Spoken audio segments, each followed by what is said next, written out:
اور اس کے ساتھ ایک دعا کی. ہر نبی نے وہ محنت پوری کی, دعا مانگ لی, کام پورا ہو گیا. نوح علیہ السلام نے دعا مانگی, قوم ان کے ہلاک ہو گئے. چند لوگ جو تھے ایمان والے وہ باقی رہے. ایسے ہر نبی نے اپنی دعا کا استعمال کر لیا. ہمارے نبی علیہ السلام نے وہ دعا کا استعمال ابھی تک کیا نہیں. اس کی دو وجہ ہیں.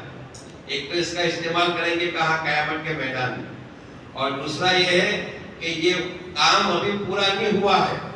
یہ دعوت کا کام یہ امت کے ذمے ہے.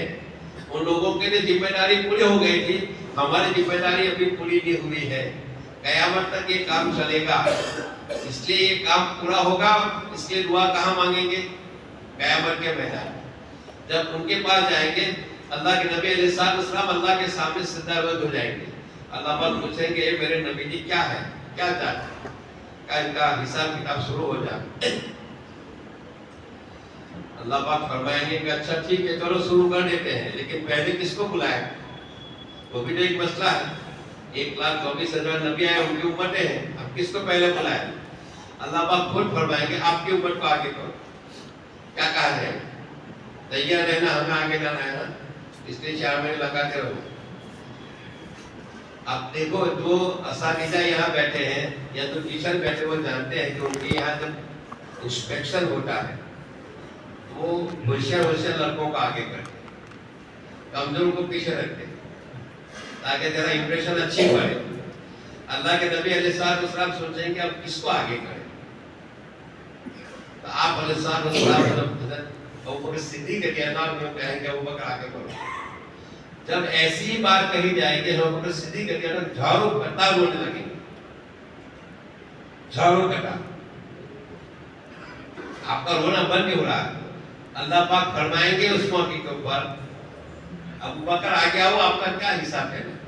میں تو اس لیے آپ کو بلا رہا ہوں کہ میرے نبی نے دنیا میں یہ کہا تھا کہ میں سب کے احسان کا بدلہ دے چکا.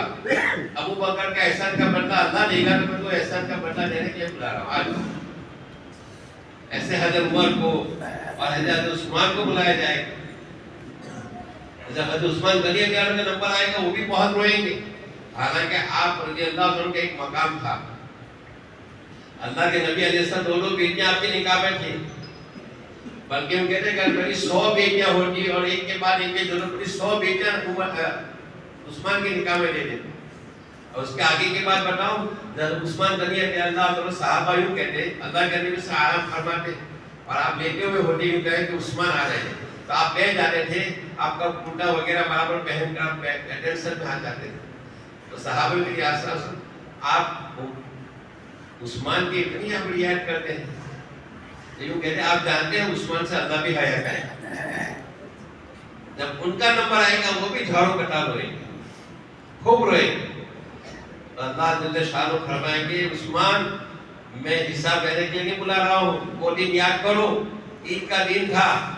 میرا نبی اپنے گھر میں عائشہ کو یوں کہہ رہا تھا کہ آج عید کا دن ہے, خوشی کا دن ہے. ہمارے گھر پہ مدینہ منورہ کے یتیم اور بیوہ اور سارے لوگ غربا ہمارے گھر پہ آئیں گے عید منانے کے لیے, اس سے اچھے کھانا پکا.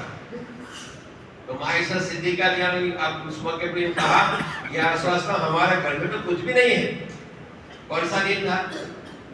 عید کا دن تھا. کس کے گھر کی بات ہو رہی ہے؟ کس کے گھر کی بات ہو رہی ہے؟ سارے نبیوں کے سردار کے گھر کی بات ہو رہی ہے. سارے نبیوں کے گھر کی بات ہو رہی ہے. تو آپ علیہ السلام, میرا نبی غم زدہ ہو کر عیدگاہ پر چلا گیا تھا, لیکن جب واپس آیا تو دیکھا گھر کے اندر سے اچھے کھانوں کی خوشبو آ رہی ہے. تو آپ علیہ السلام پوچھا, عائشہ تو یوں کہہ رہی تھی کہ ہمارے گھر میں کچھ نہیں ہے. تو کہا آپ کے جانے کے بعد حضرت عثمان غنی رضی اللہ عنہ نے ایک ازواج مطہرات کے گھر کے پر ایک اونٹ سامان کا لدا ہوا بھیجا تھا کہ عید مناؤ. اس کا بدلہ لینے کے لیے میں تجھے بلا رہا ہوں, حساب بھی یہ بلا لیں. یہ زندگیاں انہوں نے گزاری دوستوں, یہ اعزاز ان کو وہاں ملے گا. اور وہ زندگی ہمیں بنانی ہے, ہم ان کی امتی ہے. ہمارے لیے بھی یہی بات ہے اللہ کی طرف سے کہ جس کی زندگی میں جتنا دن ہوگا اللہ کے یہاں انہیں اعزاز اکرام ہوگا. دنیا میں بھی اللہ پاک عزت دیں گے اور آخرت میں بھی اللہ عزت دے گا. اگر یہ امت اپنی زندگی کو سادگی پر لے آوے, اپنی زندگی کو سریعت و سنت پر لے آوے, اپنی زندگی کو اللہ کے حکموں پر لے آوے, اپنی زندگی کو اللہ کے نبی صلی اللہ علیہ وسلم کے قوم پر کے درد کے ساتھ اپنی زندگی گزارے.